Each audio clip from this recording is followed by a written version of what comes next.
তিনি দূর থেকে ধারণ করছিলেন। এই এতটুকু অপরাধের কারণে একজন সাংবাদিককে হত্যা করা হবে, অথচ এখন পর্যন্ত আমরা রাষ্ট্রের যিনি তথ্য উপদেষ্টা আছেন তাকেও আমরা দেখলাম না যে এই পরিবারটির পাশে এসে দাঁড়িয়েছে।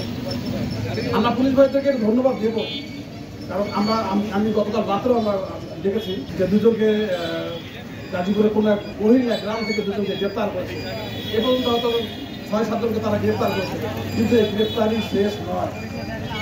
এই গ্রেপ্তারি শেষ আমরা পুলিশকে তখনই ধন্যবাদ দেবো, আমরা বিচার বিভাগকে তখনই ধন্যবাদ দেবো, আমরা এই রাষ্ট্রকে তখনই ধন্যবাদ দেবো যখন আমরা দেখবো আমাদের এই সাংবাদিক ভাইয়ের হত্যা সুষ্ঠু বিচার হয়েছে, প্রকাশ্যমান বিচার আমরা যখন দেখতে পারবো তখনই আমরা এই রাষ্ট্রকে আমরা ধন্যবাদ দেবো। নচেত এই রাষ্ট্রকে আমরা ধন্যবাদ দিতে পারবো না। আমরা আশা করবো সাংবাদিক তরুণকে যারাই হত্যা করেছে তাদের কোনো দল নেই, সন্ত্রাসীদের কোনো দল থাকতে পারে না, কোনো সংগঠন থাকতে পারে না, প্রত্যেককেই খুঁজে এনে বিচারের ব্যবস্থা করবেন। ইন্টারিম সরকারকে আমরা আহ্বান জানাবো, 1 বছরে অনেক কিছু হয়েছে, দীর্ঘ 16 বছর আমরা অতিবাহিত করেছি, নানান হত্যা গুম নির্যাতন সহ্য করেছি, আমরা সাংবাদিকরা অনেক অত্যাচার সহ্য করেছি, সাংবাদিক হত্যা হয়েছে। আমরা ভেবেছিলাম একটি সুন্দর একটি সরকার আমরা পাবো, আমরা 1 বছরে আমরা এখন পর্যন্ত তার প্রতিফলন পাইনি। ঢাকা থেকে গাজীপুর খুব বেশি দূর না, অথচ আমরা তথ্য উপদেষ্টা মাহফুজ আলমকে আমরা পেলাম না যে তুই মেয়ের বাড়িতে গিয়ে তার পরিবারকে সান্ত্বনা দেবে। ঠিক, আমরা চাই এই রাষ্ট্র একটি সুন্দর ব্যবস্থার মাধ্যমে গড়ে উঠুক এবং সরকারের কাছে আমি দাবি জানাবো, লালবিহাট থেকে সকল সাংবাদিকের পক্ষ থেকে আমরা দাবি জানাবো, এই সাংবাদিক তৈরির যে পরিবারটি আছে, অসহায় একটি পরিবার আছে, সেই পরিবারের পাশে আপনারা দাঁড়াবেন এবং সাংবাদিক তৈরির হত্যার দৃষ্টান্তমূলক বিচার আপনারা করবেন। বাংলাদেশ নার্সিং ও মিডওয়াইফারি কাউন্সিল অনুমোদিত এবং রাজশাহী মেডিকেল বিশ্ববিদ্যালয় অধিভুক্ত উত্তরাঞ্চলের স্বনামধন্য nursing college Rangpur community nursing college 3 বছর মেয়াদী ডিপ্লোমা ইন মিডওয়াইফারি কোর্সে বিশেষ ছাড়ে ভর্তি চলছে। ভর্তির জন্য যোগাযোগ করুন www.rcncbd.com অথবা কল করুন 01708907294 অথবা 013328543031 নম্বরে। রংপুরে গঙ্গাচড়া রোডে অবস্থিত Rangpur community nursing college, nursing পেশার একটি বিশ্বস্ত ঠিকানা। Rangpur community nursing college. এই হত্যার বিচার পাইনি, সাগরের মা বলেছিল আমার সন্তানের বিচার যদি খুনিরা যদি ধরা না পড়ে আমি তার কবর দেখতে যাব না। 1 যুগ তিনি কবর দেখতে যাননি। ইঞ্জিনিয়ার আপনাকে কিন্তু জনগণের আস্থা আপনার উপরে আছে, আপনি সাগরের হত্যার বিচার করবেন আপনাদের এই মেয়াদকালে।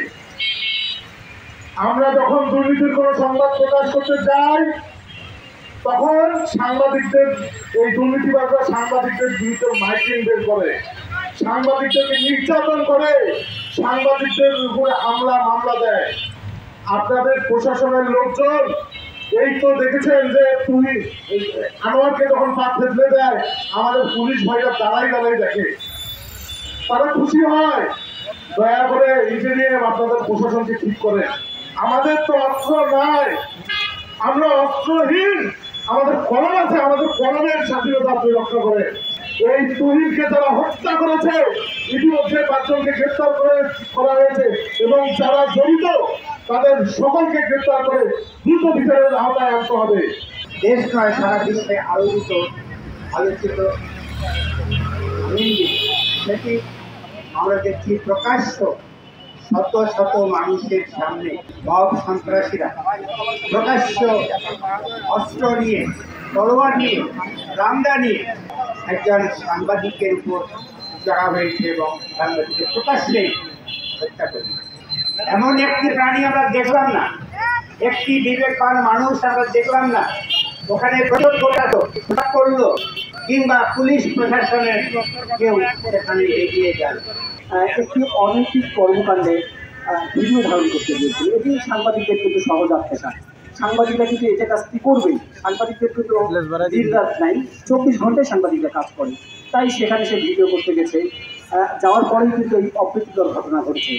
এখানে কিন্তু খুব অল্প দূরে দাঁড়িয়েছিল পুলিশ, তারা কিন্তু দেখেও না দেখার ভাবি করেছে বা তারা কিন্তু তাদেরকে চলে যেতে বলেছে দূরে, যে এই দূরে গিয়ে সব করেন। তা আসলে কি এটি খুব খারাপ দেখা যাচ্ছে যে আজকে পুলিশের লোকজনও কেন নীরব থাকছে এই কঠোর আইন দমনে। আমার বর্তমান তত্ত্বাবধায়ক সরকারের কাছে আকুল আবেদন সাংবাদিক হিসেবে, সাংবাদিকরা যেন সমাজে নির্বিঘ্নভাবে কাজ করতে পারে, নিশ্চিন্তে কাজ করতে পারে, সমাজে সকল কিছু তুলে ধরে রাখতে পারে।